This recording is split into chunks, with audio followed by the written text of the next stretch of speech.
Welcome to Behind the Crown Podcast with your hosts, Brian Hudson and Josh Griffin. Sit back and enjoy these great stories and memories of the Kingsmen Quartet. Welcome to Behind the Crown Podcast with your hosts, Josh Griffin and Brian Hudson. Brian, how are you today, sir? Josh, I'm doing well. What's happening in South Georgia tonight? Yeah, man. We had a little bit of cold weather earlier this week, had tornado warnings this week, but back to warm weather finally. So, Yeah. Up here in Ohio, it was real nice today. We had some 32-degree temperatures earlier in the week, and now it's 70 degrees outside, and I'll take it. I'll take the warm weather every single time over the cold weather. Well, thank you for joining us on the Behind the Crown podcast. This podcast is dedicated to the message, the men, and the music of the Kingsmen Quartet, and we are super excited about the podcast tonight.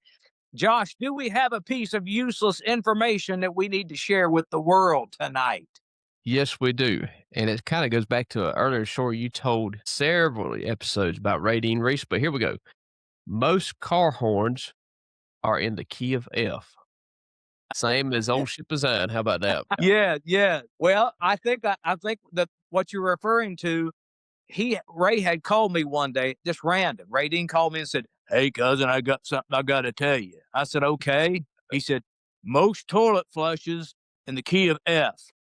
Yeah. I said, "What?" He said, "Most toilets flush in the key of F." I said, okay.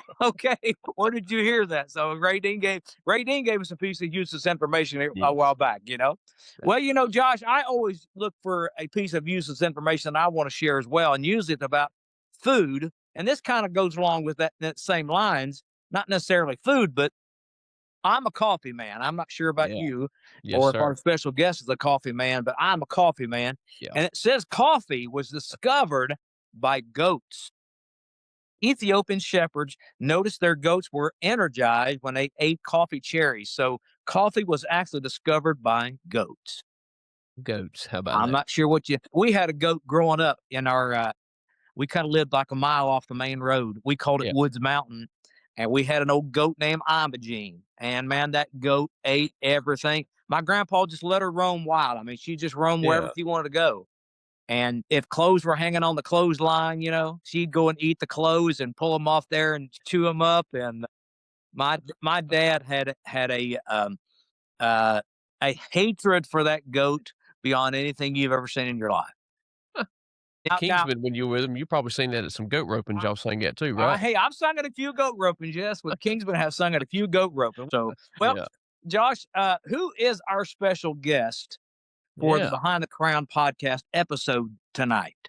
All the way from Alabama. I mean, a full-time cool cat, Evan Bradford. Good to have you. Evan, how you doing, man? Doing fantastic, fellas. I'm just honored to even be a part of this podcast, y'all. I'm a Kingsman fan I guess the first big Kingsman fan that's getting to be on a podcast like this. I'm tickled to bits, y'all. Yeah. We are glad. You talked about just a moment ago before we started hitting record. You're at a concert tonight, but we appreciate you looking pretty full time tonight. That full time jacket right there. So say full time for the full time podcast. I mean, that's exactly right. That's exactly right. Well, we want to bring you on the podcast tonight because you have been working tirelessly doing a documentary about the Kingsmen. But before we talk about the documentary, we want to hear a little bit about you as a person. So I guess our first question is, take us back in time a little bit and tell us where your love of gospel music really started. Well, yeah, I grew up. My mom and dad always loved gospel music. They were married in '87 and tried to have children for 13 years, and until my sister was born in 2000. And so in the 90s, they would go to gospel concerts. A lot of Inspirations, McCamey's, Bishops. They were a big Bishops fan. They would go to Perry's concerts and so on and so forth, and as well as the Kingsmen. They were very big on the Kingsmen. And we had an aunt as well growing up. She had Down syndrome, and she lived in the house with us. And me and her would watch old Gaither videos. And I remember that one where they're in the old church doing the old timey singing. Yeah. I remember back in those days seeing guys like Jim Hamill in the crowd, not Yeah. even knowing who it was as a kid, him just did that big guy in the crowd smiling, and so we would watch that. So Southern gospel was always played in the house, but my love for gospel music really started at the Florence Coliseum for Jerry Edgel's, which was now Bill Bailey's Thanksgiving Sing. I'm sure you sang at it many times, Yeah. but it was I got to see the Perrys there, Mr. Tracy Stuffle. I was going to go get popcorn, and you had to go down the aisle across from the stage to go to the concession stand. Right. Weirdest auditorium. And so I walked in front of that stage to go get some popcorn, and Tracy just lets out one of his, "Do you know what I'm talking?" And so he's out here and looks at me dead in the face, and I'm like, "That's it." And then I was saved, probably a year later, about Wow. 2013, whenever I came to know the love of Christ. Not only was that music sounding good, Yeah. but Right.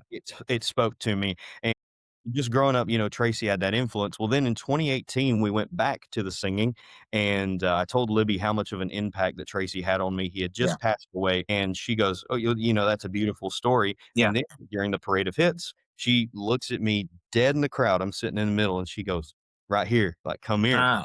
And I'm like, "Oh, goodness, okay." And so I run up on stage. She asked me to do "Wish I Could Have Been There," singing the bass part on that, and, up there that night was Gold City and the Perrys, and I believe the McCameys, which are 3 of the groups I was raised on, and Right. were also there, and, this old fella put his arm around me as I was singing that bass part, Ray Dean Reese. Yeah. Oh, yeah. So from then, I just really fell in love with gospel music, have always wanted to be a part of it in some form capacity. I don't care if I've got a microphone in my hand or if I'm sitting in the crowd just cheering someone on. I want to be Yeah. a part of this music, and the Lord's definitely blessed. And so it's just been a good upbringing from my mom and my dad and my Aunt Diane, that really instilled that love. And then people that have encouraged me to want to be a part of this.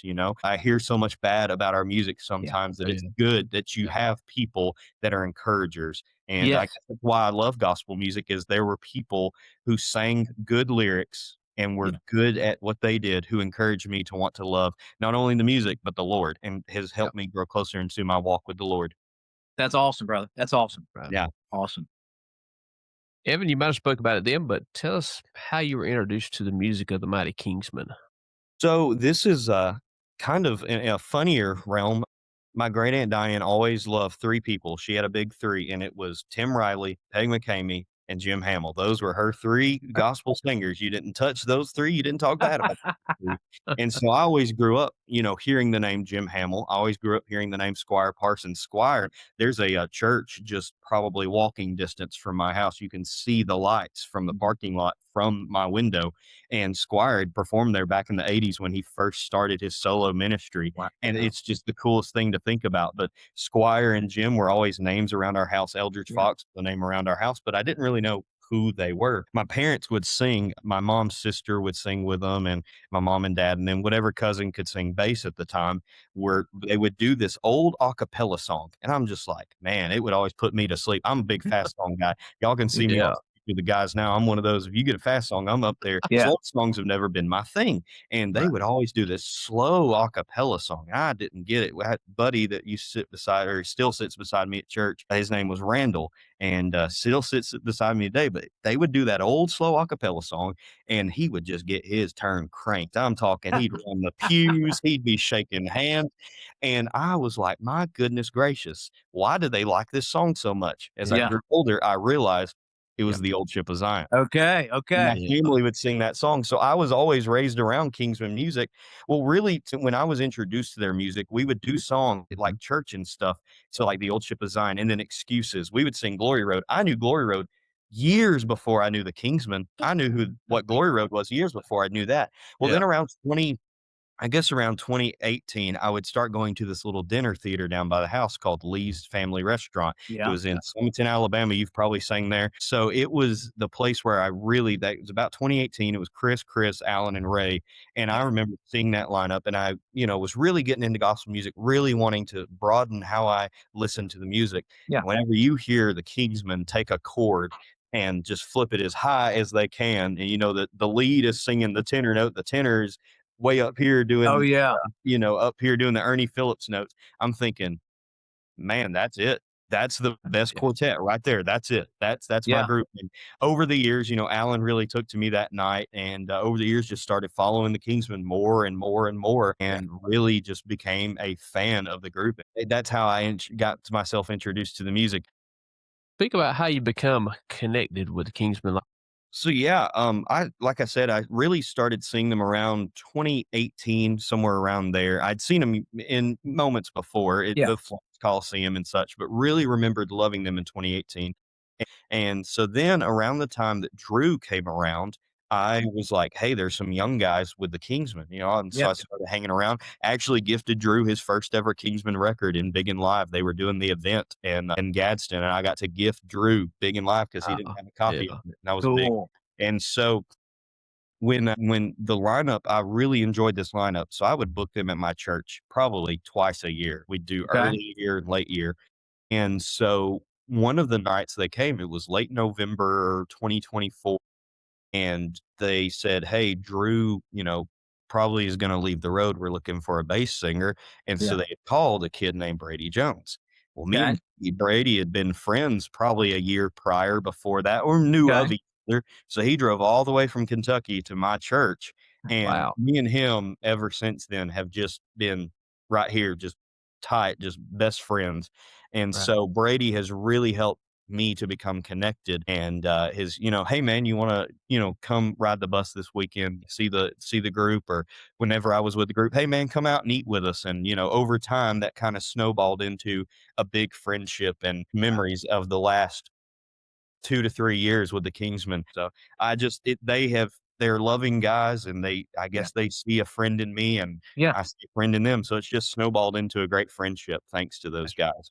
Well, that's awesome. Well, let me ask you, this ain't on the program, but when you go out to eat with these Kingsmen, does any of those guys buy your dinner? Brandon is good to buy my dinner, but just Okay. I was Brandon. gonna That's say it. He said Just just Brandon. I was gonna say Brandon's good for that. The rest of those cheapskates, they especially that old tenor singer, he's notorious for not buying people's dinner. Tell you what, Yeah.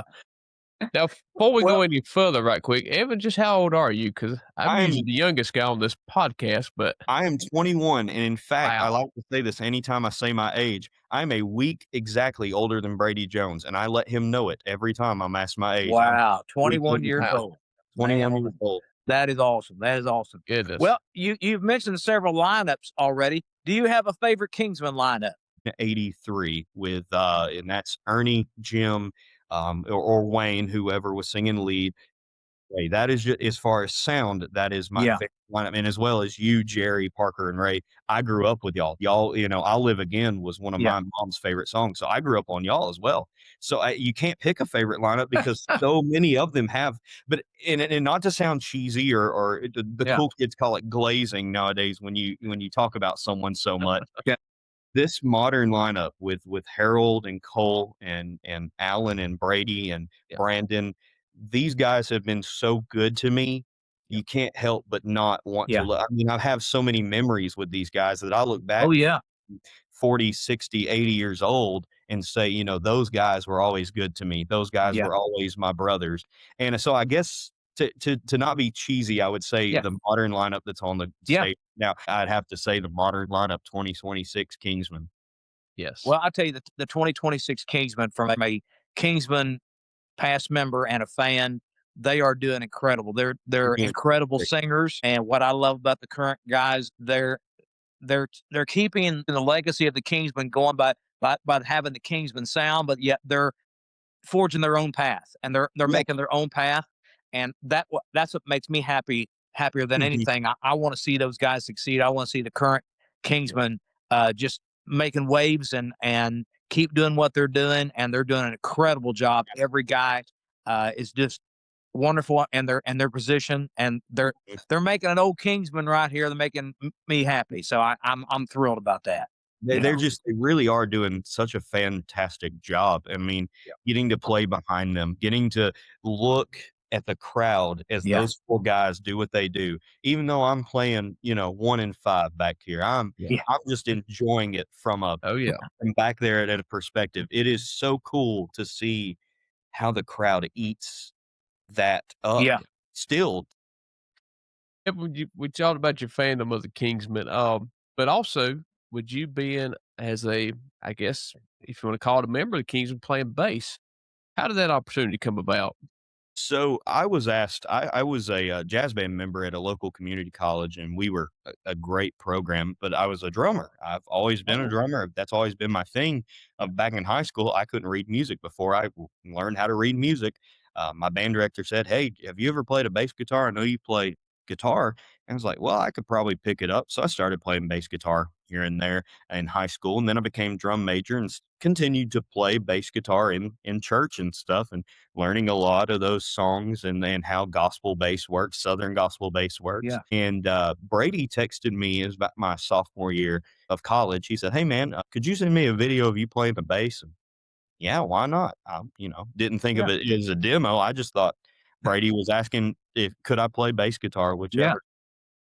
And about May or early June of last year, I get a call from him and Alan saying, "Hey, you want to come play Memphis Quartet show with us?" And I was like, y'all don't want to go try me out at a church. Y'all don't want to go try me out at, we're going to put you Memphis Quartet show, the place Yeah. where Right there. National Quartet convention started, place where people like Elvis, one of my biggest heroes, used to perform Yes. at. And here I am in the Cannon Center and getting to play behind the Kingsmen. We close with one of my favorite songs, Saints Will Rise. And it was just yeah, so awesome to get to close with that song because my favorite album live at the University of Alabama. So getting to close with Saints Will Rise and so many memories from that day. Just, I mean, it felt so surreal. And every time I'm on the stage with the Kingsmen, and so after we got done with Memphis, I was thinking, oh, it's a one and done Yeah. thing. Yeah. Yeah. We had fun. That was it was really cool. I think Alan wanted to do the young person thing because he was the oldest guy on stage at 43 that night.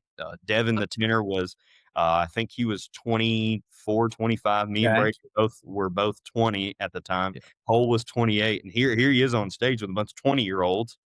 And Alan's up here. He's like, "I'm 43. I'm the oldest guy on stage." yeah, And so I think that's what they were going for. That and Landon Ferris, he's like 17 or 16 or 17. yeah, He was playing on stage that night too. So it was like teenagers and young adults on that stage with Alan. And so I'm thinking, okay, that's what Alan was going for with the youth approach.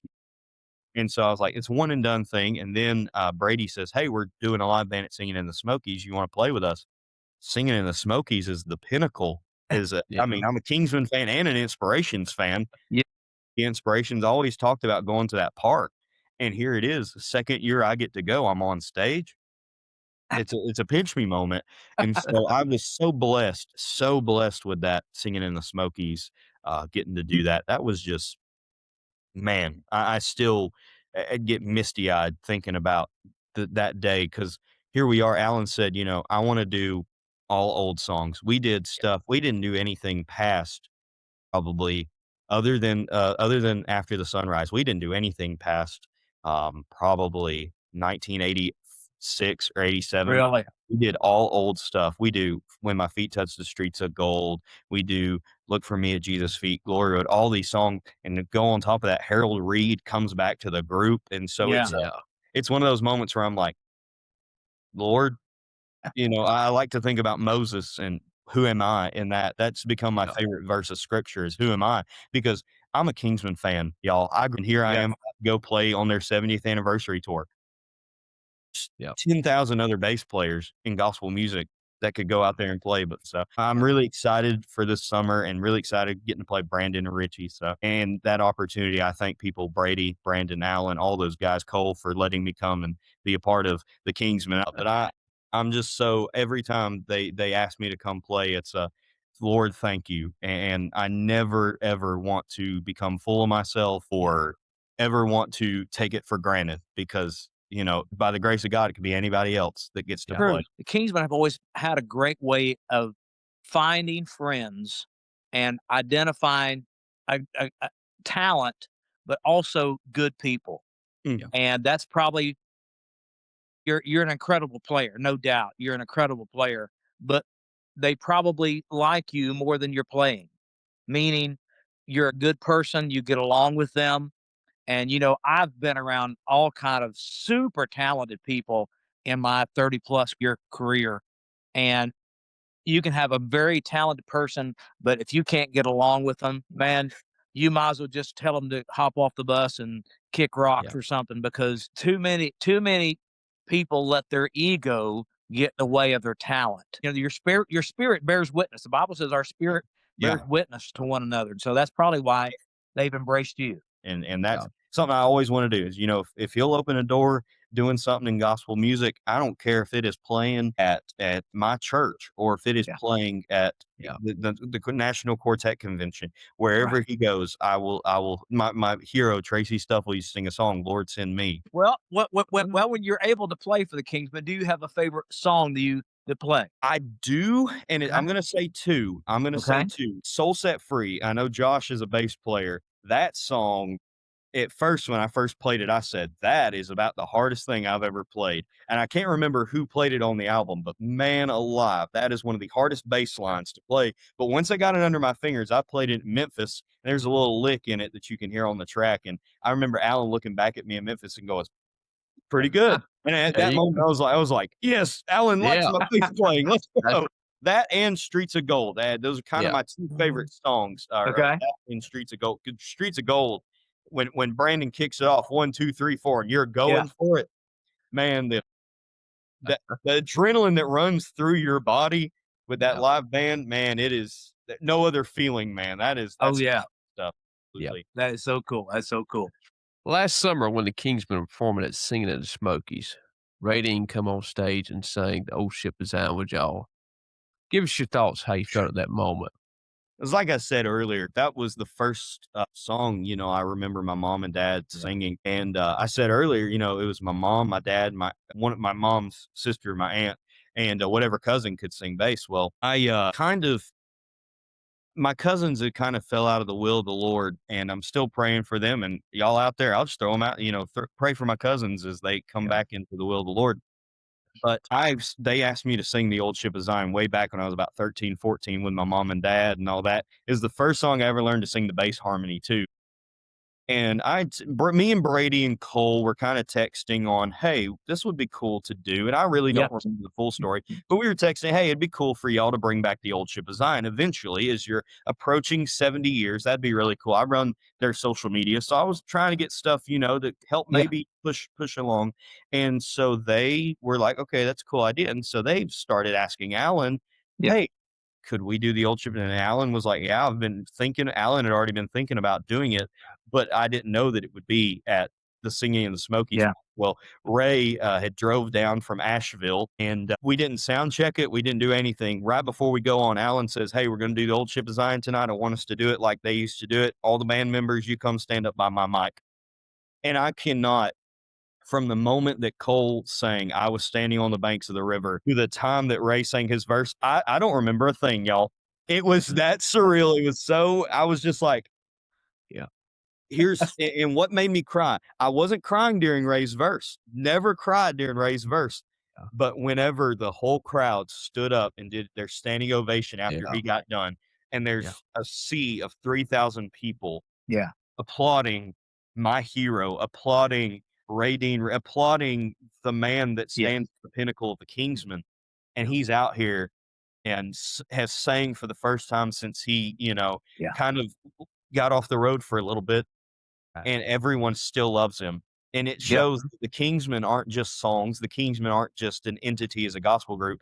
The Kingsmen are men who devoted their lives with ministry. And I just started sobbing. And then Harold hits the Ernie verse, which has always been my favorite verse. I always have loved it. And so getting to listen to that and then be up there with it and be up there with Harold Reed and Cole Watson, Alan Kendall, Brady Jones, and Brandon Reese and Richie Works, Luke Vaught. And it was one of those pinch me moments. I'm in Bryson City at Martin Cook's Park singing the Old Ship of Zion.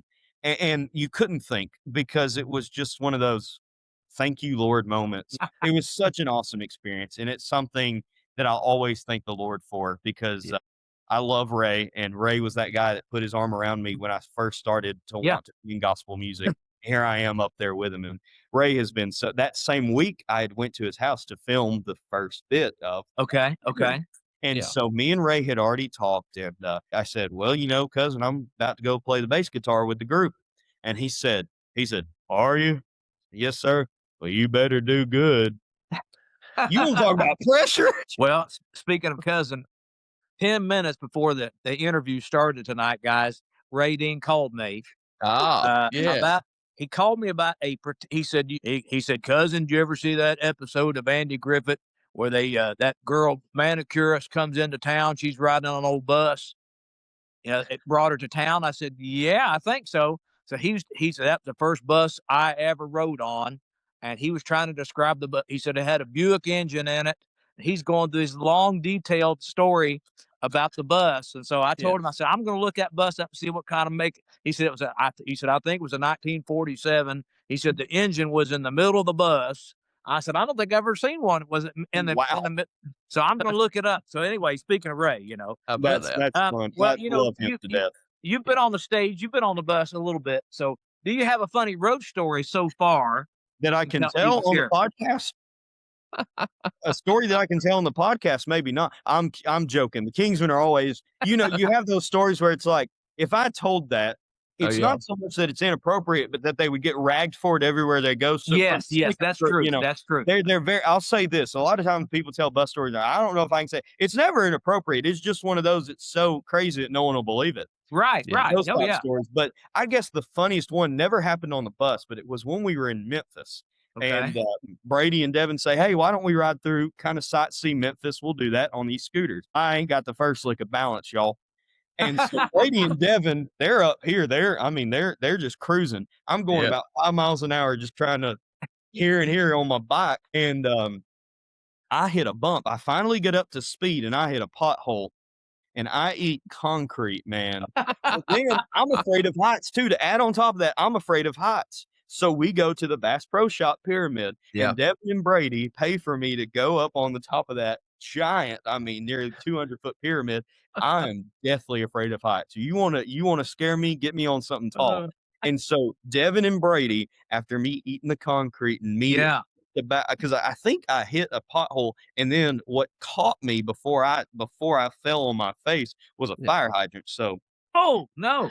don't ever put me on a lime scooter. And so we went on top of that pyramid, and they helped me face my fear of heights. I'm kid you not. So it's a little bit of a funny story where I just but I've had so many funny stories throughout the years of just one time I couldn't sleep in a bunk. I'm very claustrophobic, something I'm going to have to get over before we go on tour. Yeah. And so I was sleeping on the couch. Well, Dan parks the bus. He was taking a break, and he goes over and he goes, hey, man, you asleep? I look up at him, man. I don't know if I'm asleep or not. Me and him sat there and we talked for probably 2 hours, had to have been. I don't know how long it was. Could have been 5 minutes and I was just half asleep. Yeah. And I'll pull some pranks. Okay. For any of the guys watching, watch your back. You're coming after them, right? The pranks are coming out of the sack. I'm telling you.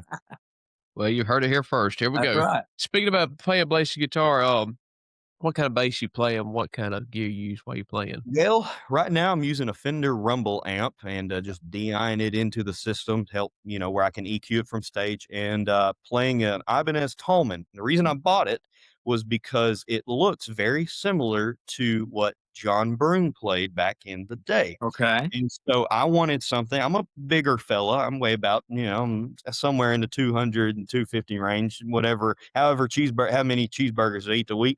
And so I'm a bit of a bigger guy. I said, I think I want to buy a John Broome bass, kind of get that John Broome look. I've got John Broome sideburns, so why not? And so I found that one in a music store and used it. And it's played great. It's got, Josh will know about this. It's got pickups where you can have it on more of a P bass sound, and you can have it where it's more of jazz bass. And so it really helps whenever I'm needing to change sound in a concert.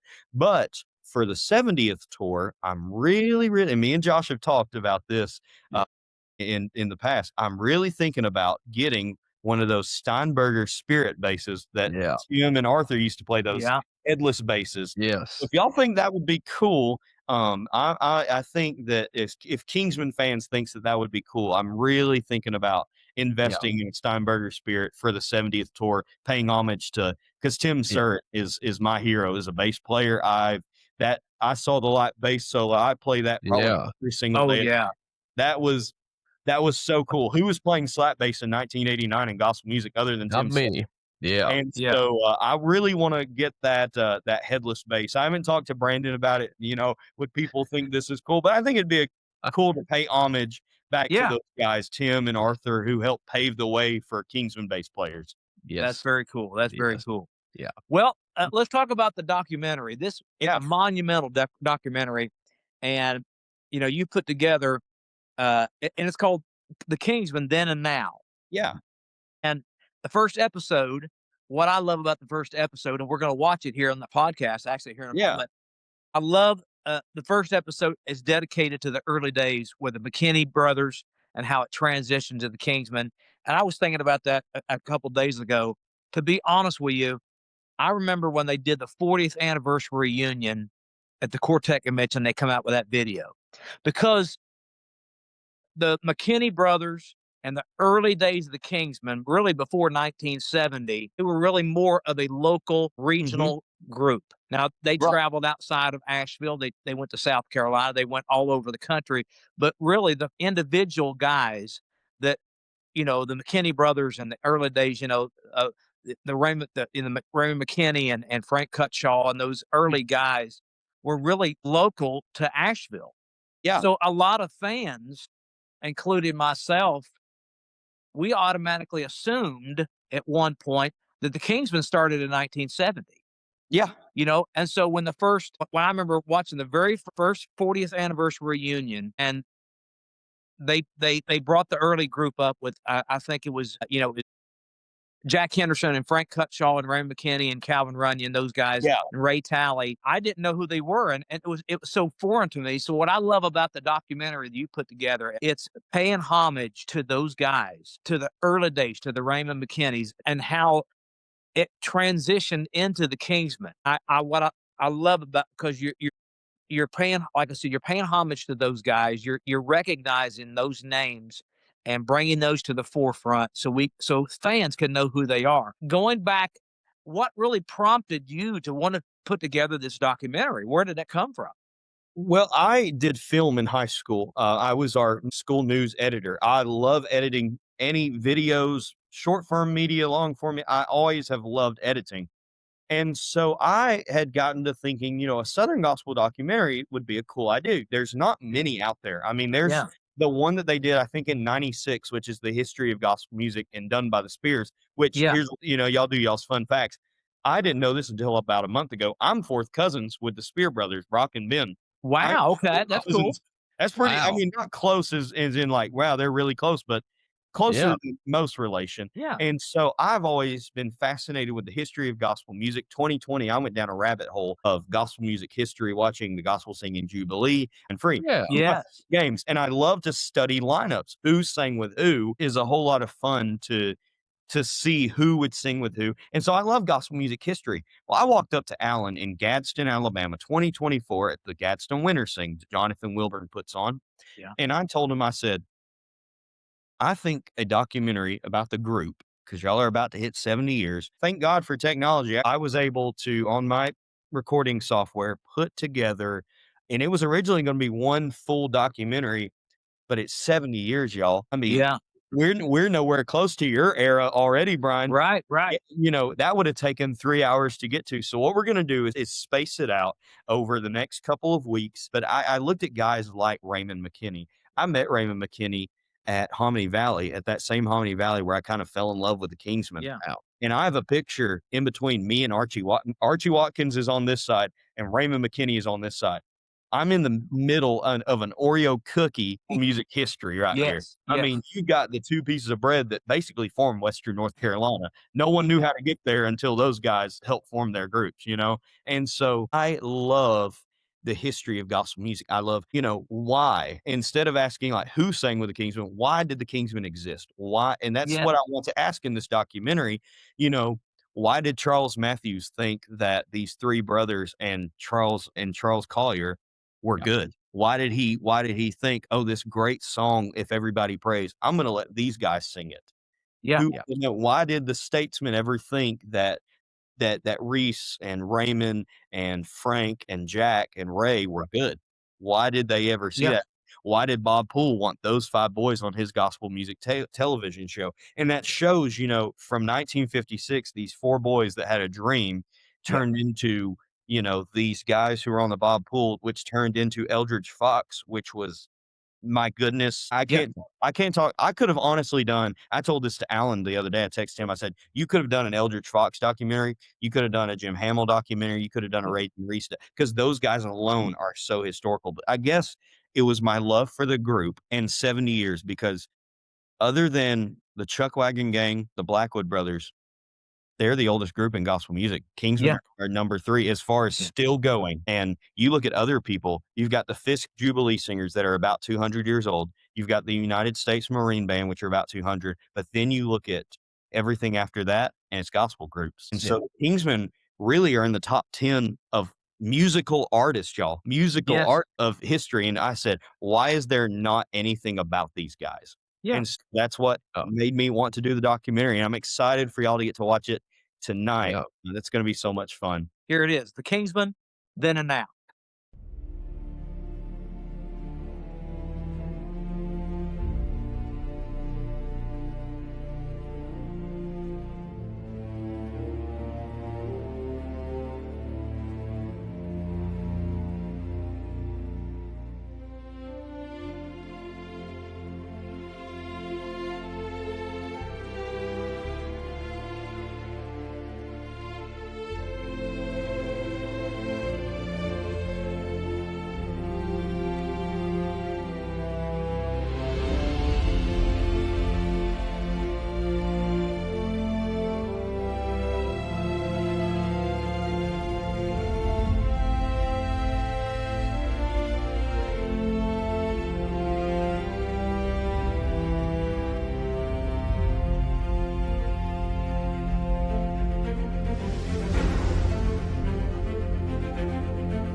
Welcome to the Kingsmen Quartet. The mighty Kingsmen Quartet from Asheville, North Carolina. The Kingsmen Quartet. Hello! The Kingsmen Quartet. Asheville, North Carolina. The Kingsmen. Let's make them welcome. Kingsmen Quartet. The Kingsmen Quartet.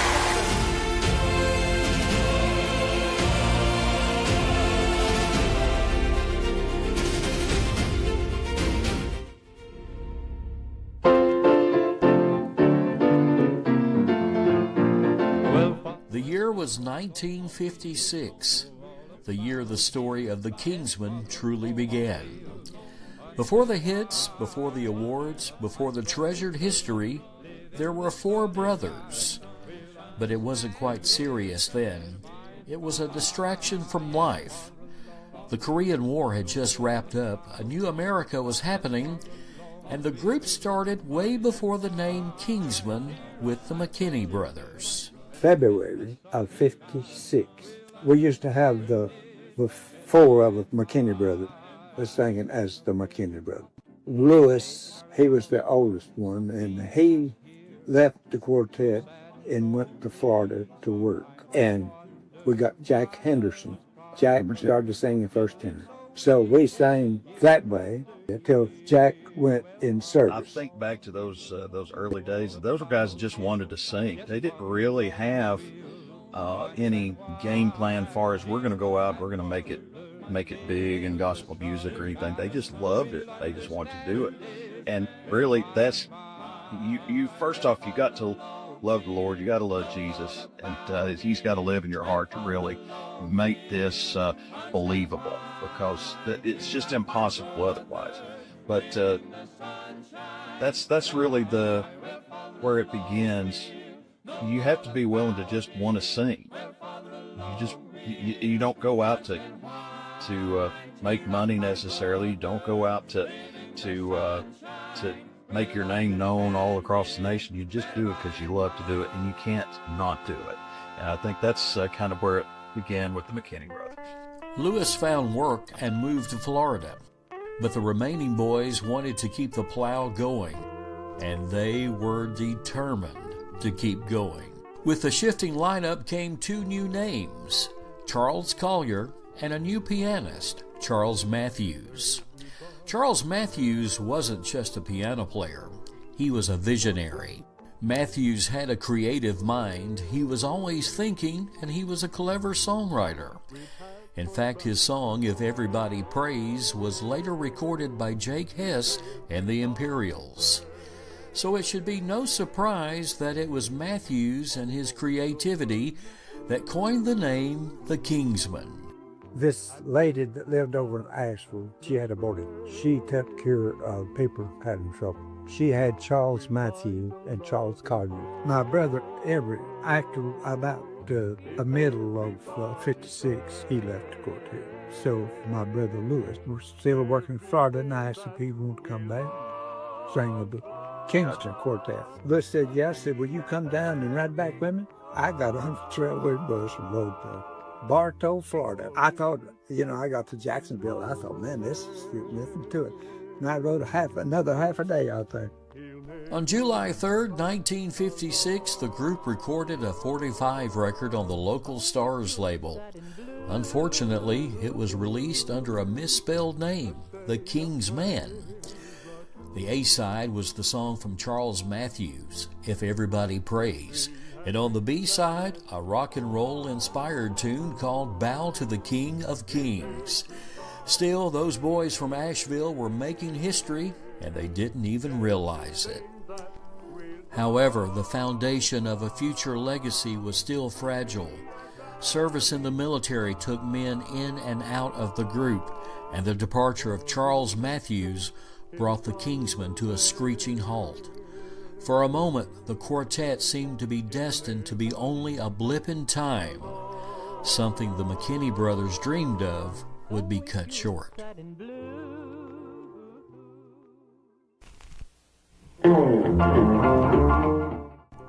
Then came little David Young, a gifted Mars Hill College student who brought life back to the music of the Kingsmen. Although his time with the group was short, his time in Asheville would later cement him as a legend of gospel music. He would go on to play with many historic gospel groups, most notably the Couriers Quartet. After Young's graduation from college, the Kingsmen were once again left without a pianist. I went to the Army.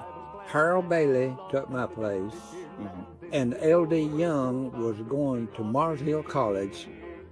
And how they found out about him, but he was a great. I got out of the Army in 6 months. L.D. had evidently finished college, and he left. David Young was going to Mars Hill College at the time. He actually come from the mountains near where I grew up. I grew up in Hiawassee, Georgia, and L.D. Young grew up in over near, Unaka, North Carolina. That's about 20 miles from Murphy, way back in the woods. But he ended up in Mars Hill College, and he was just about to finish up. But he was going to school there. They needed a piano player, and he was I don't think Raymond even remembers how they found him. He was just ready to go. And so he spent about the last 5 or 6 months that he was in Mars Hill College with the Kingsmen. And then when he graduated, he ended up moving to the Atlanta area, and then later to Pennsylvania because he was with the Couriers. Later went on and played a lot of sessions for Canaan Records. A lot of the songs that he played, you might hear his piano playing on some of the Happy Goodman records during the 1960s. And so he's placed his stamp on gospel music, no doubt. But those very early days while he was in Mars Hill College. July 1957 brought revival to the Kingsmen. Raymond returned from the service, and a young man from the area, Frank Cutshaw, a soon-to-be respected member of Kingsman history, would join the group. I think probably the finest voice that I'd heard, and probably still have ever heard, is Frank Cutshaw. Of course, Eddie and Frank were really close, Frank Cutshaw. He and Frank stayed with him the longest. And then came a name that would echo throughout Southern gospel music history, Martin Cook. Martin, a young pianist from Caney Fork, North Carolina, would later create a group called the Inspirations. But in 1957, he was the Kingsmen's lifeline in a time of uncertainty. During this time, the quartet was inching toward a pivotal moment, and God's guidance was on full display, especially about the time of the arrival of one man who would become a pillar of the Kingsmen Quartet and Southern gospel music. His name, Eldridge Fox.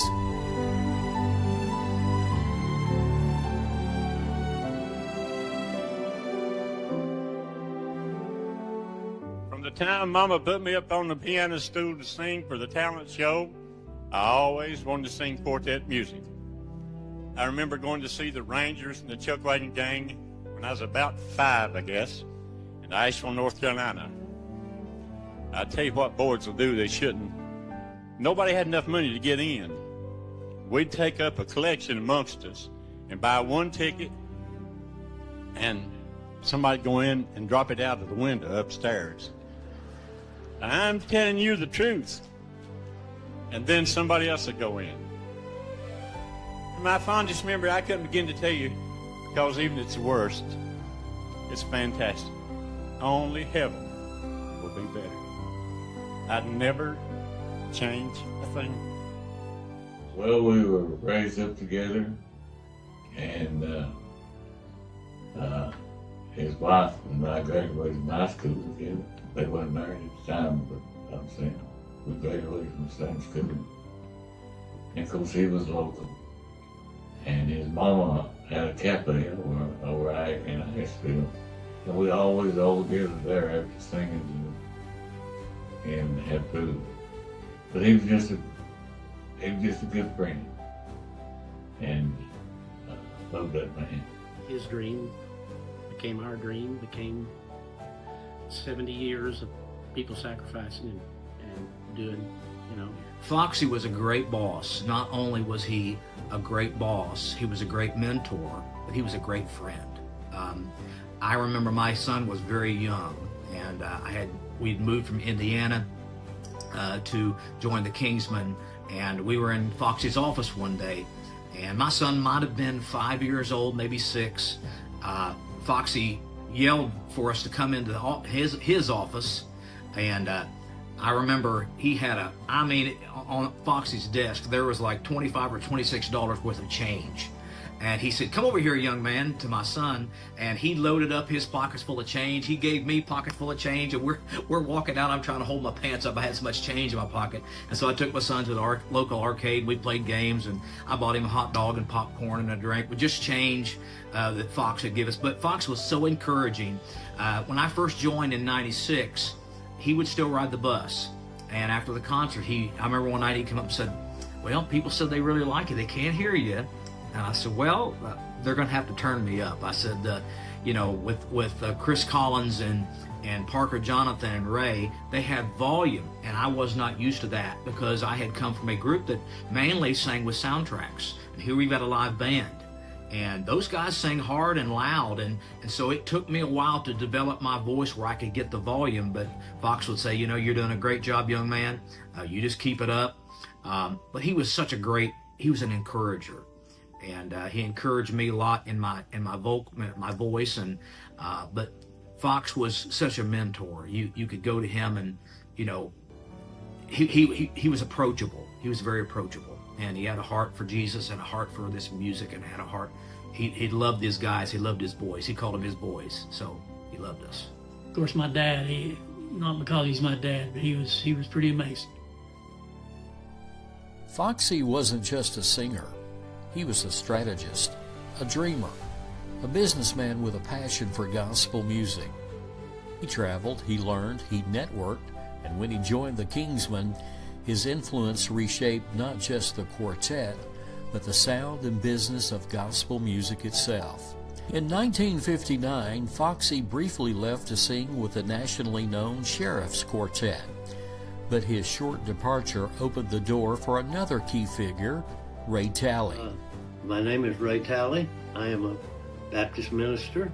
After I left the Kingsmen, to go into full-time ministry. And I began with the Kingsmen in the early 1960s. I had graduated from college, moved to Asheville, North Carolina, working in a factory, and I was approached about a year after I had moved to Asheville, and Jack Henderson, who was managing the Kingsmen, singing tenor at that time, said they needed a piano player, and so I went and sat down and tried out with them, and that's how I began with the Kingsmen. During this time, the Kingsmen recorded their first album, What Love. If I remember right, it was recorded at maybe Piedmont Studios, but it was in a man's basement. He had a recording studio, and just with the piano and the singers, all of it at one time. There was no going back and doing a track or anything. It was all one time, good or bad. Huh. And that was the first album. And then from there, they got a little bit better. The lineup of Jack Henderson, Frank Cutshaw, Raymond McKinney, Reese McKinney, and Ray Talley was featured on that album. Later that year, the same lineup returned to Piedmont Records to release New Jerusalem. They had no idea that these early recordings were providing the groundwork for something far bigger. By 1962, the Kingsmen were at Skylight Records, a joint venture of the Blackwood Brothers and the Statesmen. At the same time, Foxy was working in the Statesman's office, learning the business side of gospel music. Maybe his Asheville friends, also known as the Kingsmen, came up in conversation. And maybe that connection helped open the door to something even bigger. Skylight was a major step. Statesman started Skylight Records. Brock Spear was one of the producers, or the main producer for Skylight Records. So Blackwood, Statesman, Spear family, they started bringing in groups like the Oak Ridge Quartet, the Prophets, and the Rangers Trio, and the Weatherfords, and they brought in the Kingsmen, and they recorded, I believe it was Closer to Thee was the very first album they recorded. We're singing only in churches. We had no intention or aspirations of going professional, and it just kind of crept up on us over the years. But we just enjoyed singing, and those four guys had been together for a long time.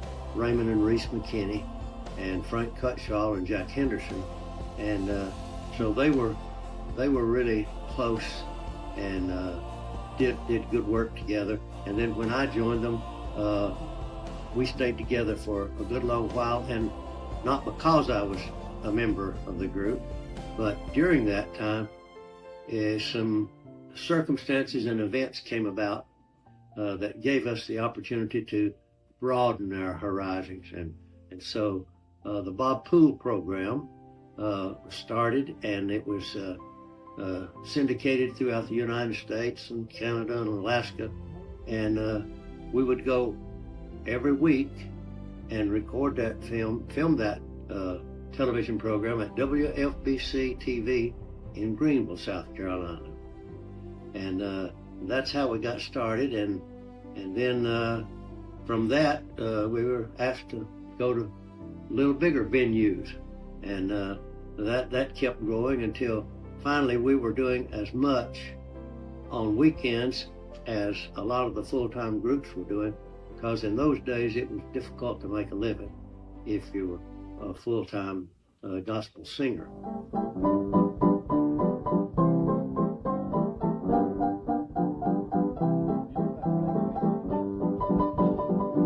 You got off key, Ray. You missed it. Are we on? Oh, I didn't miss it.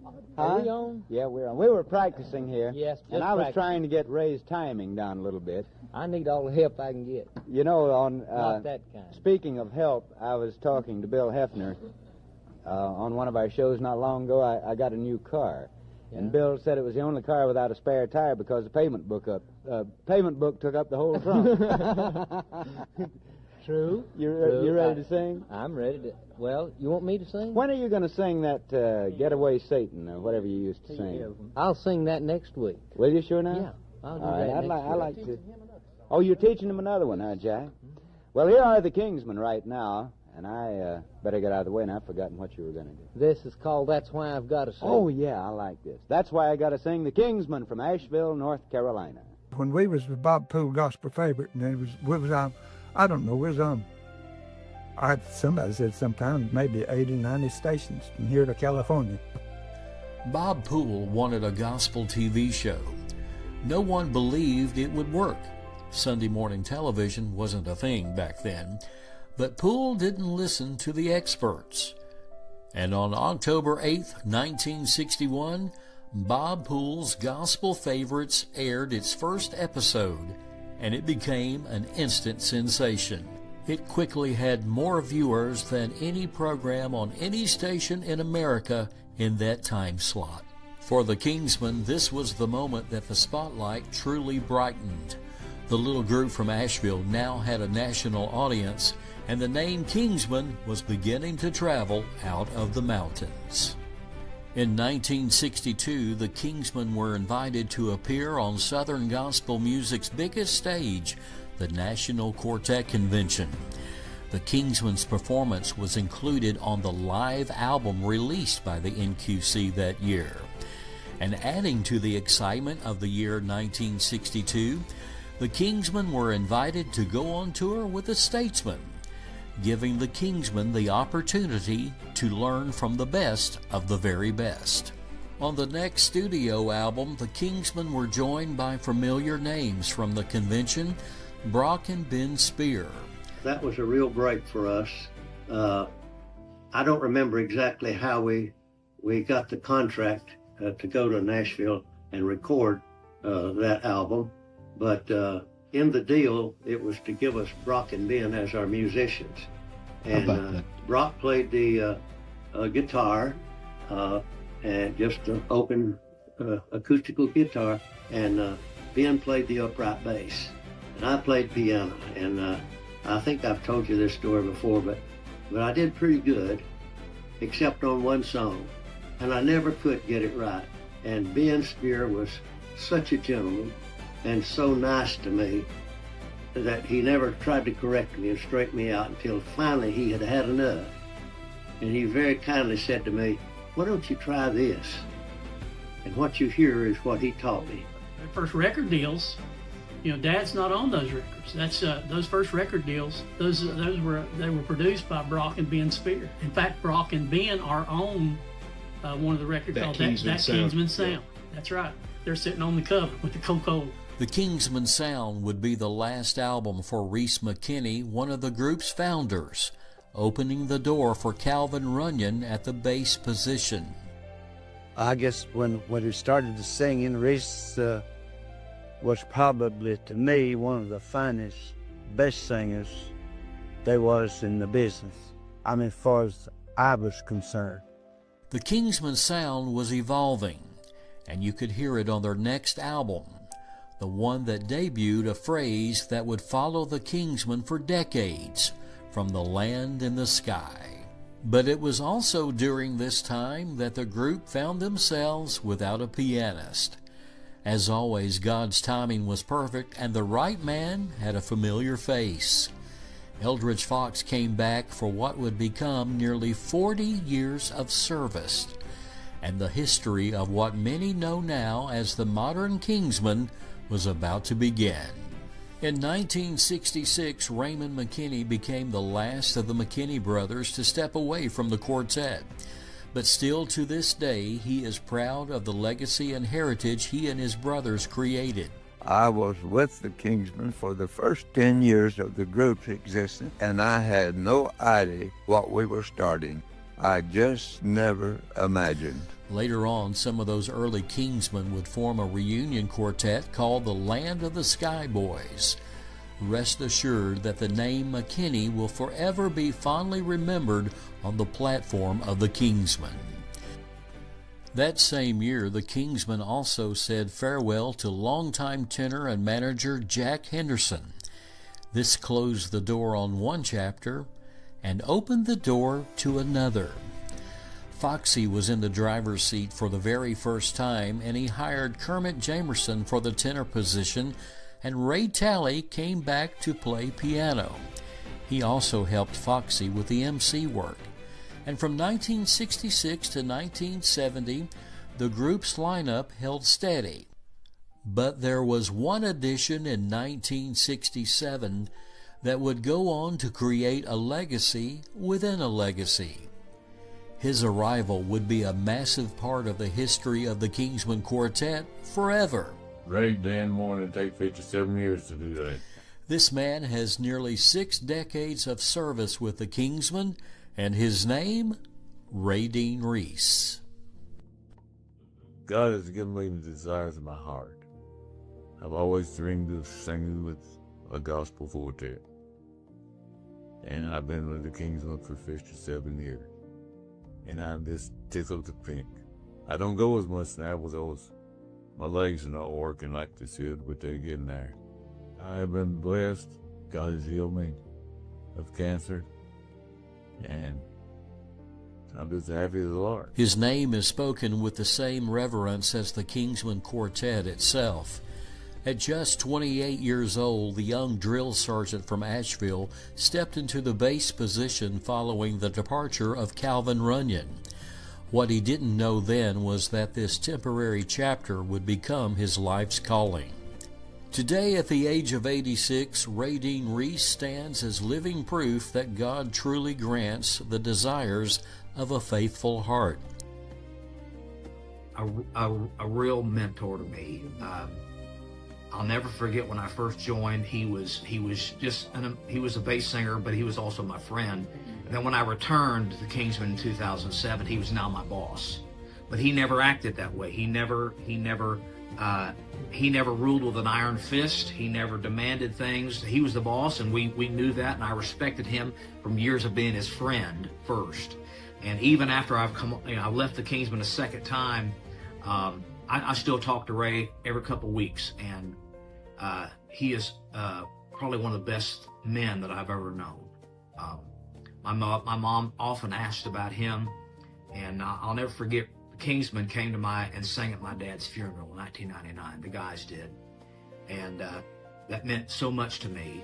And even after my dad passed, I was struggling for months on the bus, and there'd be mornings I'd wake up and just in tears, and Ray would pull my curtain back and say, "You dreaming about your daddy again?" I said, "Yeah, I'm thinking about Dad again."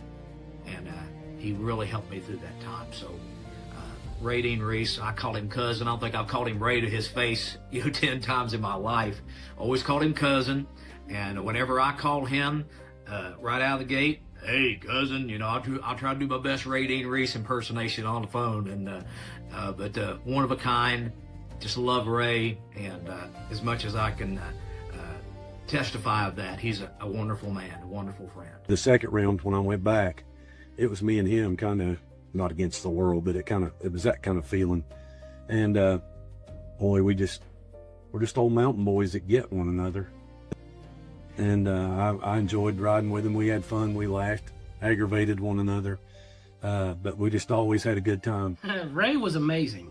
Ray first showed me how to actually properly shut a door on a bus. You don't slam it, you don't click it, you turn the handle and you pull it and you do it like that. And still, to that day, I would always do that until we got pocket doors, and then still close them very close. But, he was amazing to travel with. I love him dearly. And he just became, one of my best buddies, and still is to this day. And he's another one that really kind of shaped the way I thought, the way you're supposed to present yourself, and really do show that integrity to the people and to the fans, and people would come out and be that way. So he was fun to travel with, and a wealth of knowledge. I don't think there's anybody that can fill Ray's shoes, and I've never, so many people have come up to me and said, what does it take to fill Ray's shoes? I just don't think that's possible. So everything that I do is to try to honor what Ray did and the way that he did it. And so little of that, everyone thinks that it's, try to sing like Ray, try to model your voice. So little of it actually comes down to what you see on stage, but I try to embody so much of what Ray did off the stage. He was always around people. He loved people, and you could tell that because people loved Ray and who he was. And if I can, follow in those footsteps, if I can be, half the man that what he was and he is, then I truly think that that's the way that everyone should be out in what we do. His journey began early, singing with the Masters Quartet at age 14. After returning from military service, he spent 3 years with the Western Carolina-based Silvertones Quartet. This is where he crossed paths with another future Hall of Famer, Martin Cook. Martin invited Ray to the earliest rehearsals of a brand new group forming in the mountains, the Inspirations. Ray sang with them briefly during those formative days, and later would lend his voice to another budding quartet, the Pine Ridge Boys, who would later carve out a legacy of their own. Calvin Runyon eventually returned to the Kingsmen for a brief period, stepping into the bass role. He was followed by Jim McAllister, but everything shifted again in 1971 when Foxy officially became the group's manager. One of Foxy's first moves was simple. He brought Ray Dean Reese back home. That move, and the moves that followed, would lay the foundation for what many fans still call the golden era of the Kingsmen Quartet.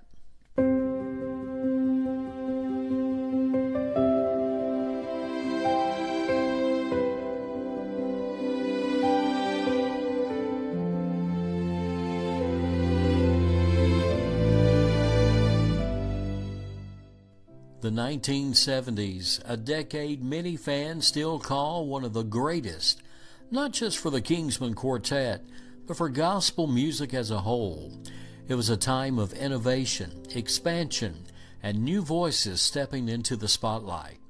J.G. Whitfield, the man who had launched the Florida Boys and the Dixie Echoes, had helped ignite that change with a new publication called Singing News. What began simply as a newspaper in 1969 would soon evolve into the printed voice of Southern gospel music. Its pages would become a who's who of the industry, and still today you can find members of the Kingsmen writing columns or being featured in its many articles. And as a side note, former Kingsmen member Mark Trammell holds the distinction of being the artist who has appeared on the cover of Singing News magazine more times than any other person. But Singing News wasn't the only new creative force shaping the landscape. Mr. Whitfield and Les Beasley of the Florida Boys had unveiled a new weekly television broadcast known as the Gospel Singing Jubilee. Similar to the Bob Poole TV programs that older fans might remember, the Jubilee brought quartet singing into homes all across America, giving gospel music a visual platform like never before. And in the middle of all this change stood Eldridge Fox. Foxy's creative mind was built for a decade just like this. the Kingsmen were poised not just to adapt to the times, they were on the verge of thriving because of them. Between 1970 and 1971, the Kingsmen's roster, once anchored by Jerry Redd, Frank Cutshall, Eldridge Fox, Ray Reese, and Ray Talley, shifted dramatically. Ray Talley left to pursue the call to pastor. Frank Cutshall stepped away after an incredible 14-year run. Suddenly, Foxy found himself holding the group together with only Jerry Redd and the newly hired Ray Dean Reese. Until... Hold it.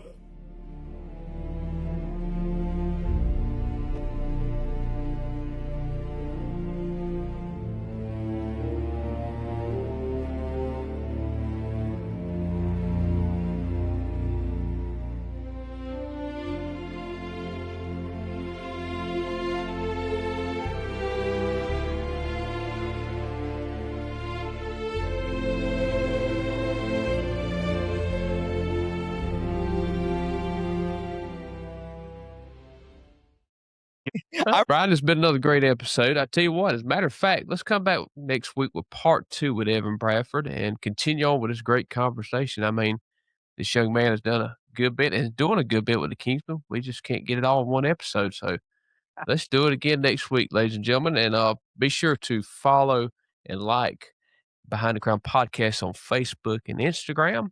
And then also you can listen to us on Apple Podcasts, Spotify, Amazon Music, iHeartRadio, and all major podcast streaming platforms. And then also you can look at the videos of these interviews on YouTube as well. Thank you for listening to this episode of Behind the Crown Podcast with your hosts, Brian Hudson and Josh Griffin. If you would, please like, rate, and share this episode. Join us again for another episode of the Behind the Crown Podcast.